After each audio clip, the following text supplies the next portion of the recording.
Good evening. Welcome to South Asia Newsline. I'm Lipakshi Khurana. Here are the top stories we're tracking for you on Wednesday, the 22nd of October. PAT Chief Tahirul Qadri calls off anti-government protest in Islamabad. Sri Lanka to challenge EU court verdict against lifting ban on Tamil tigers. And Modi fever grips festive preparations on the eve of Diwali.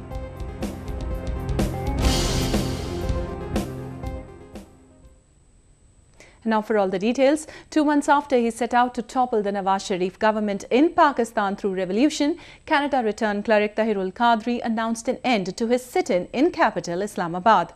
Cricketer turned politician Imran Khan has however vowed to continue with his protest. First he said he would bring a total change in Pakistan through revolution.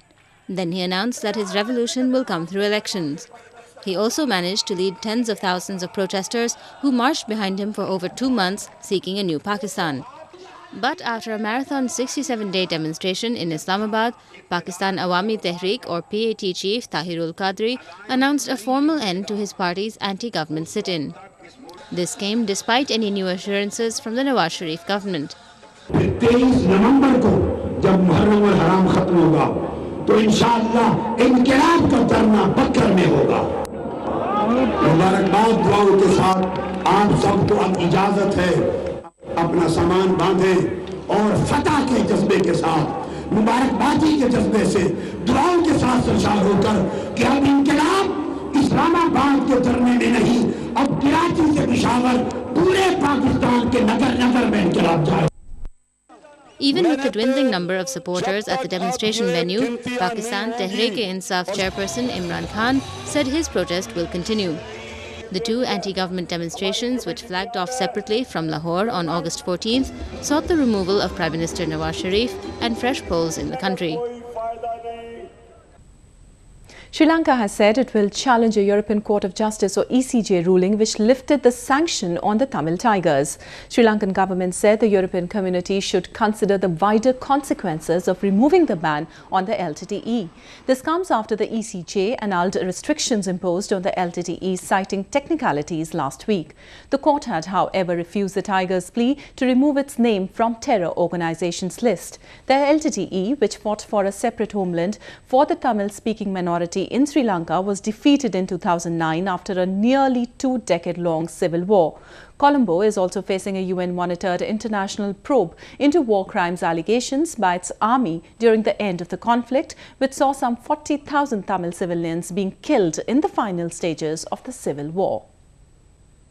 India's ruling Bharatiya Janata Party achieved important victories in the recent Haryana and Maharashtra state elections, and now it has to carefully consider how it wants to govern those two recently acquired populous states. Here's a report. The northern Indian province of Haryana is readying itself to be governed by the BJP for the first time, with newly installed Manohar Lal Khattar at the helm. Mr. Khattar is a veteran member of the conservative hardline Hindu group Rashtriya Swayamsevak Sangh or RSS, the parent body of the BJP. He will also be the first chief minister in 18 years who isn't a member of Haryana's majority Jat community, who will see him as an outsider. मैं हरियाणा की जनता को विश्वास दिलाता हूं कि Bharatiya Janata party की रीति नीति के अनुसार हमारे नरेंद्र भाई मोदी हमारे प्रधानमंत्री उनका जो विजन है, उनके जो बताए गए रास्ते हैं, उसके अनुसार हरियाणा का हम लोग शासन चलाएंगे। एक अच्छा शासन, पारदर्शी शासन, भ्रष्टाचार मुक्त शासन, इसको हम चलाएंगे। Meanwhile, the election result in the western state of Maharashtra, home of India's financial centre Mumbai, was less clear-cut. That has obliged the BJP to enter into power-sharing negotiations with its estranged alliance partner, the regional Shiv Sena party, with whom it parted ways shortly before the state poll. And that political divorce plus the BJP's numerical supremacy following the election has considerably weakened the bargaining power of the Shiv Sena. इस verdict में जनता ने हमें बड़ा भाई बनाया और हमारे मन में अभी भी अलायंस टूटा जब भी पीड़ा थी, अब भी हमारे मन में है कि अलायंस बना रहे। हम इंतजार कर रहे हैं, वेट एंड वॉच कर रहे हैं, वो आते हैं बहुत अच्छा, हम चाहेंगे उनके साथ सरकार बने।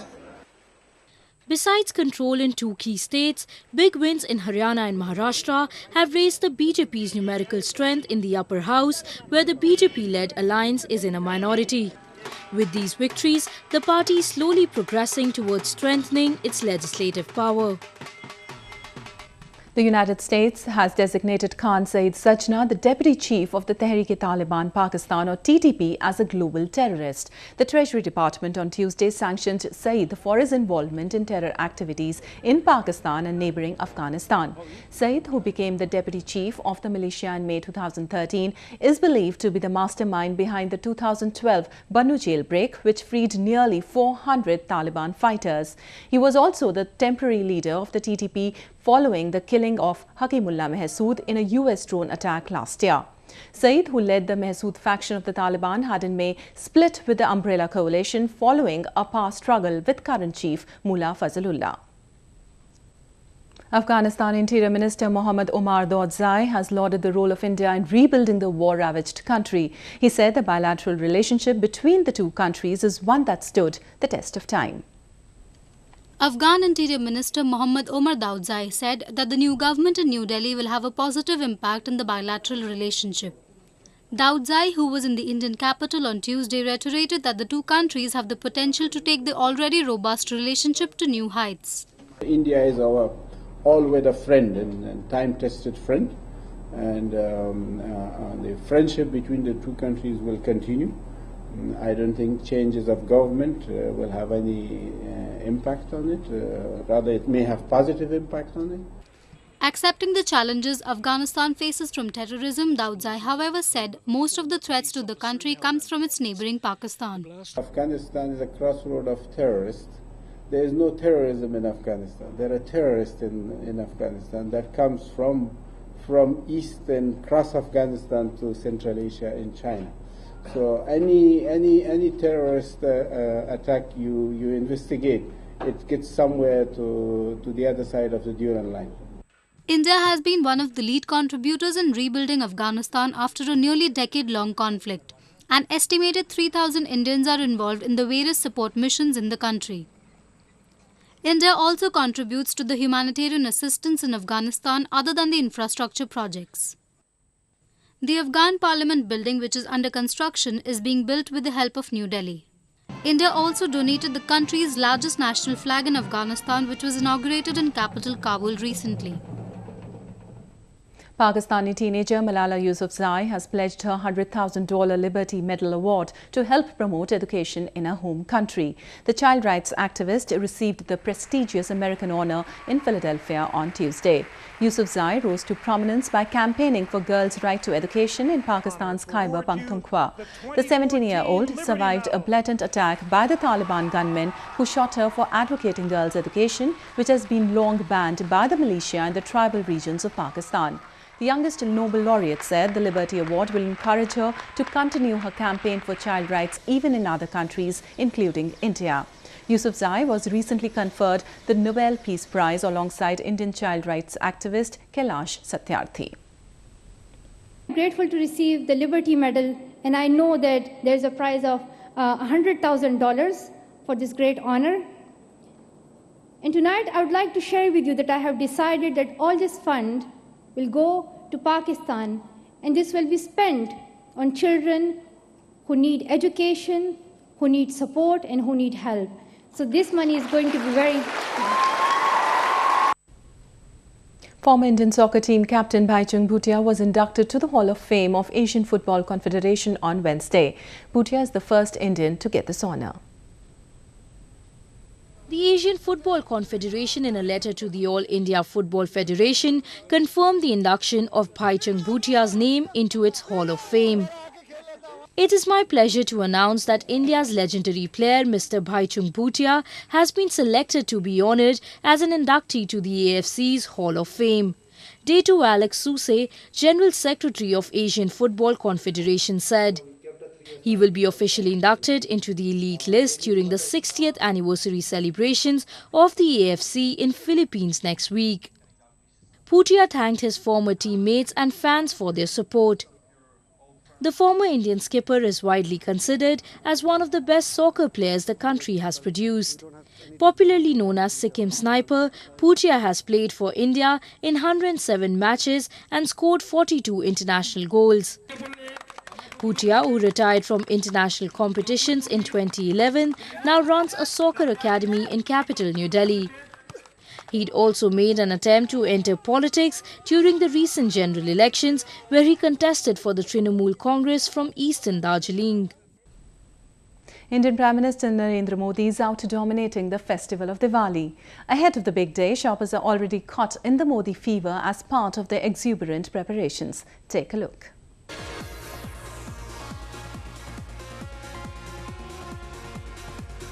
It's Diwali frenzy all over, and revelers are trying to cash in the most from the ever-growing Modi fever on the eve of the big festival too.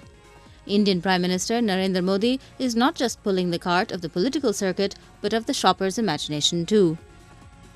In northern Kanpur, a shop is seeing an increasing footfall ever since it came out with special range of sweets designed with Modi's pictures. Customers said it was exciting to buy the limited edition sweets. यहाँ की सबसे चर्चित दुकान इसलिए है क्योंकि अब शुद्धता का कोई भी वो नहीं था कि यहाँ पे अशुद्ध मिलेगी। उसके बाद आज सबसे बड़ी खासियत ये है कि शुद्धता के अलावा यहाँ पे मोदी जी के नाम की मिठाइयाँ मिल रही हैं। जब हमारे बच्चों को पता चला मोदी जी के नाम की मिठाइयाँ मिल रही हैं तो उन्हें बहुत एक्साइटमेंट था और मैं अपने बच्चे को लेकर आया हूँ जो कि बाहर खड़ा हुआ है। Traders in central Indore are catching the imagination of people with Modi-titled dry fruits too. Many believe it was to grab the attention of customers. It was not just eatables, even crackers bore Modi's images. In western Ahmedabad, shopkeepers prefer to offer the latest range of fireworks to get the best profits. In neighbouring Rajkot too, images of the Indian Prime Minister has inspired many to make rangoli or colourful installations that are an integral part of Diwali decorations. पूरे देश में ये माहौल है। हम बाहर की दुनिया में देखते हैं तो अदर कंट्री में जाते हैं तो वहाँ क्लीन दिखता है सब कुछ, तो हमको भी ऐसा लगता है कि हमारा देश भी अच्छा स्वच्छ होना चाहिए। तो हमारे प्राइम मिनिस्टर जी ने ये एक बढ़िया सा जो कैंपेन शुरू किया है कि पूरा देश को स्वच्छ करना है, तो उसी कैंपेन के साथ में मैं एज ए कार्टूनिस्ट हूँ, तो कार्टून बेस मैंने रंगोली बनाई है। Western Pune, however, preferred to gear up for one of the country's biggest festivals in a different manner. Its residents illuminated the historic Shanivar Vada Palace with 51,000 oil lamps to mark the beginning of celebrations. According to legend, millions of lamps were lit when Lord Ram returned after 14 years of exile in forests. Residents of Panaji in the beach state of Goa are trooping to local markets for last-minute shopping. Market में shopping कर रहे हैं, काफ़ी चीज़ें खरीदी हैं market से और कल सेलिब्रेट घर में करेंगे, बहुत सजावट करेंगे, बहुत सब लोग मना रहे हैं। Diwali marks the return of Lord Ram to Ayodhya after he defeated the demon king Ravan in Lanka. It is also celebrated in honor of Lakshmi, the Hindu goddess of wealth and prosperity, who is believed to visit the homes of her devotees on the Diwali night. Bursting of crackers and gifting friends and family is an integral part of the most famous Hindu festival. Diwali will be celebrated on Thursday. Well, that's the way it was in South Asia this evening. Before we conclude, the top stories once again. PAD Chief Tahirul Qadri calls off anti-government protest in Islamabad. Sri Lanka to challenge EU court verdict against lifting ban on Tamil tigers. And Modi fever grips festive preparations on the eve of Diwali.